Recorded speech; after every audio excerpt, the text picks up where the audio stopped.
Hi, my name is Chloe Chaffin. I'm a volunteer with the George Wiley Center, as you've heard from other people associated with the group that's been around for almost 40 years and has had a big impact on a lot of policies in the state. The budget of the George Wiley Center is less than probably the salary of most of you, individual salaries, I'm guessing. Definitely less than most, and I'm wondering, also, just for transparency, how many people behind this wall work for National Grid? Would you be willing to raise your hands? No, not willing to? 1, 2, is that it? Any lobbyists? No, not willing to turn around even? Okay, just wondering.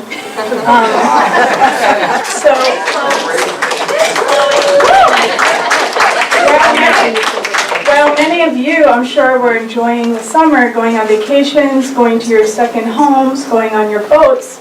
A lot of us at the George Wiley Center were answering phone calls because during the summer, that's when the shutoff crisis hits. Every year, thousands of people are shut off, and that's never talked about publicly. The only reason we actually have those numbers now is because of legislation the George Wiley Center fought for. Before that, it was secret. We fought to get those numbers public, and now we know them. So in 2016, 18,555 shutoffs were imposed on electric utility customers. That's not even counting the gas, because the gas was another 9,000. So it's over 27,000 shutoffs imposed in Rhode Island in 2016. Our state has only 1 million people.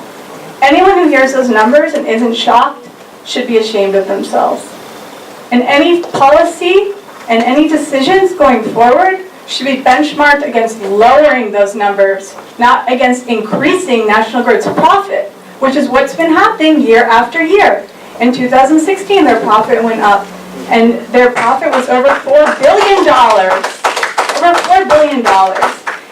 And I know people like to say, oh, well, we just don't understand. We don't understand the rate structure and the buying ahead of time and all these things. We just don't understand. Well, we understand simple math. And actually what I've found from being around low-income people and myself, I'm fortunate. I've never been shut off, but I have been on LIHEAP in the past. And I don't make a lot of money. But I have never been shut off. And I know that I'm much more fortunate than a lot of people. But what I've learned from being around low-income people is actually we're some of the best budgeters, and we understand numbers better often than the people who think they need to teach us about fiscal responsibility. When it's more that you all need to learn about being fair, and you all need to learn that this is why people are so upset about inequality, because we see over and over, we tell all of you what's going on, we tell you, and you do the same thing over and over and over. And it becomes frustrating. It becomes frustrating after a while. And those of us who are volunteers at the George Wiley Center who spend our summers answering calls and talking to people about shutoffs while you all are vacationing, and National Grid doesn't even have a customer service office, not one. We end up being the net for the people who fall through the cracks. We're the net. This little tiny office run by 2 staff that aren't even full-time and volunteers. We're the net. You all should be ashamed if you approve this. If any of you are the types who are talking about the new president administration, sharing things on social media about how righteous you are about social justice, and yet you approve this, be ashamed.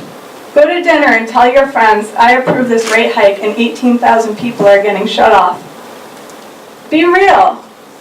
Your decisions have a real impact.